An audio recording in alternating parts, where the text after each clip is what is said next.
Welcome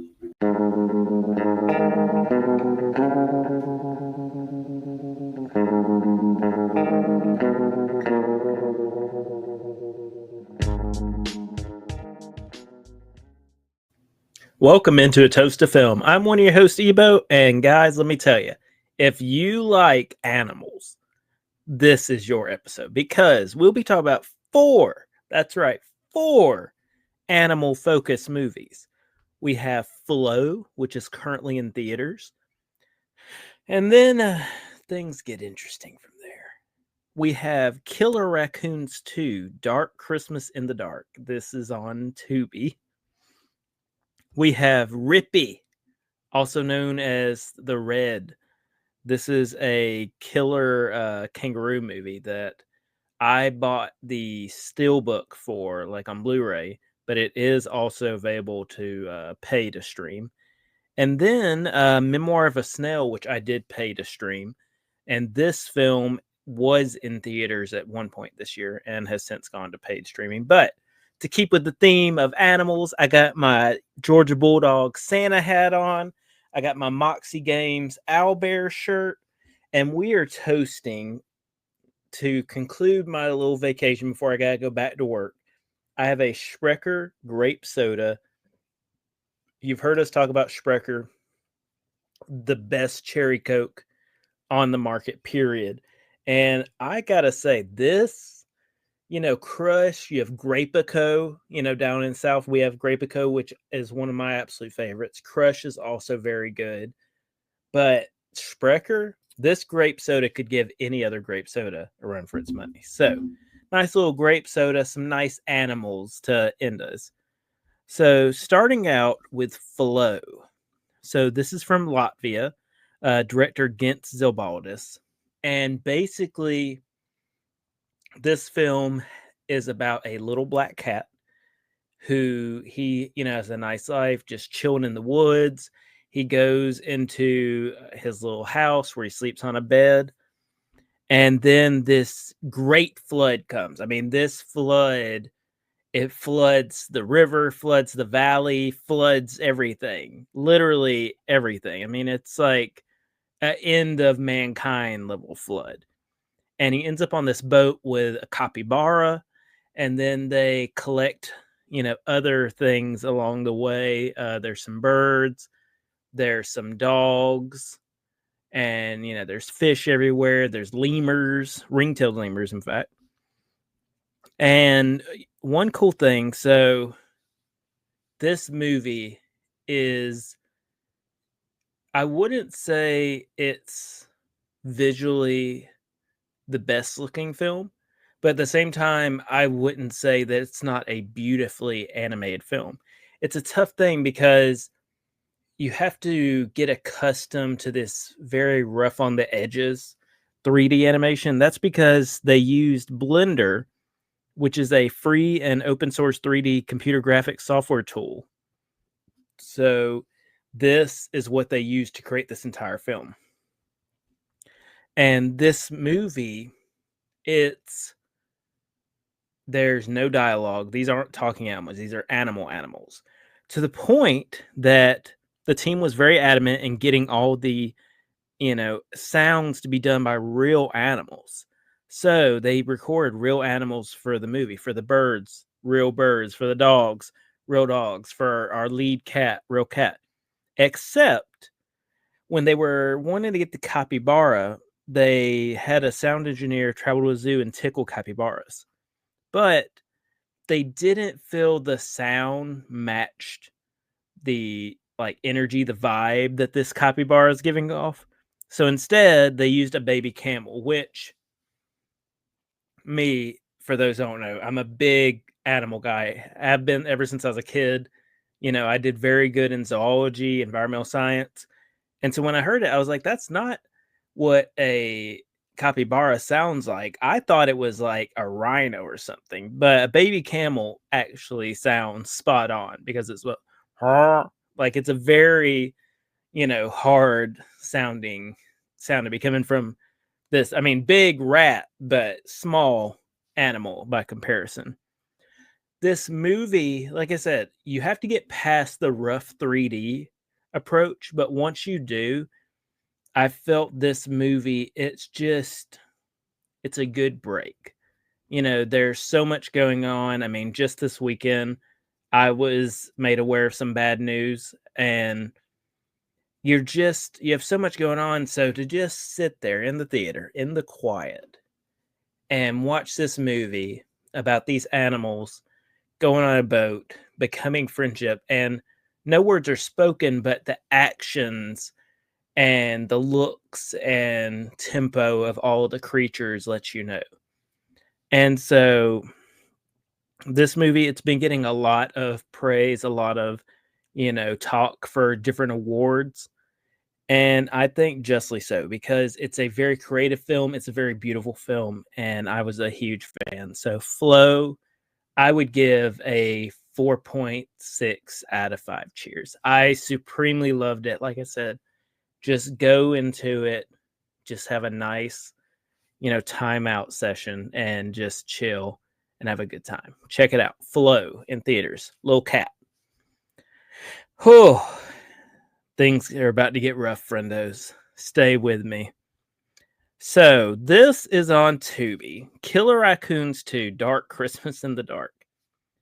I became aware of this movie on TikTok, where this woman was recording the movie, and it had this raccoon puppet firing a gun. And then as he was running away, he went, and I was like, that's it. I have to watch this movie. And I watched it. I suffered for the people. Not all heroes wear capes. Sometimes they just wear a Georgia hat and a Moxie shirt. So this is from Travis Irving, and we got Yang Miller as Casey. That's the only thing. So the thing with this movie is there's a lot of raccoons, but there's actually only 2 puppets. They just make the most out of these 2 raccoon puppets. There's only 2 in the entire production, but they just make sure to change their hats, change their outfits, everything, make it seem like there's a lot. There's only 2. Another thing with this movie, to my knowledge, and I didn't go hardcore, but to my knowledge, there's not a Killer Raccoons 1. This is just much like Killing 3. There's no Killer Raccoons 1. They just made this one. The title irks me, Dark Christmas in the Dark. I hate that. I hate that on many levels. I have sat through some of the worst movies, and I've been fine. Maybe it's because I watched this alone. It was rough. Maybe I would have had a better time if I had other people with me. But sitting alone watching this was quite the chore, friendos. And I just have to say, I don't think you should watch this. This is not even one where I'm like, grab some brewskis, have a good time. Just don't. Like, I'm glad he made the movie. I'm glad, he and his buddies enjoy it. I'm glad they got like a couple of people you've seen before and stuff. But overall, it's a chore to watch. I'll give this like a 1.5 out of 5 cheers. It's a rough time, guys. Rough time. But same with killer animals. We got Rippy the Red. We got, the Red Gone Rogue, whatever title you've heard this. It's a killer kangaroo movie. This is from Ryan Coonan and shot in Australia. It's very Australian. We got Tess Haubrick as Maddie. She's like the officer. One thing I'll say about this movie, say what you will about some of the actors. This movie is shot very well. From the opening scene, you're like, okay, they invested in some decent cameras. They have a decent person, doing the cinematography. It looks good. Then you get to Rippy, and it's one of these things where I hate CG so much, especially when it comes to creatures, because me and Trey, we love practical effects. And so in this, the kangaroo, it's like this undead evil kangaroo, Rippy. and he's fully CG, and it looks bad because like it's a cartoon character hunting people. That's just my opinion. But I mean, it has a cool idea, cool premise. Like I said, shot well. There's some decent acting in it from some of the people. Overall, this movie, it's more fun than the last one just because things do happen. It's still too slow and the CG route could do better. But I'm just gonna give it a 2.8 out of 5 cheers. You know, it's less than where I set the standard, but not by much.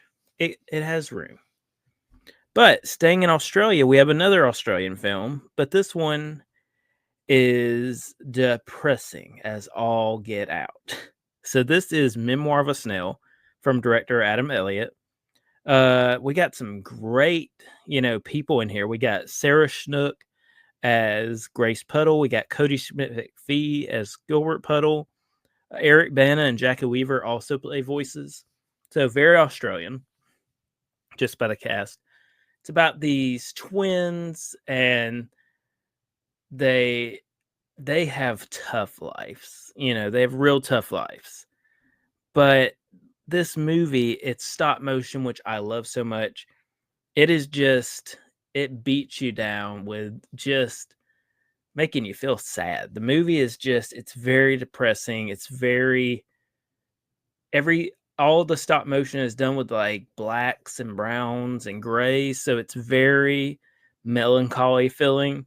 But I do love stop motion. So if you like stop motion, I suggest check it out.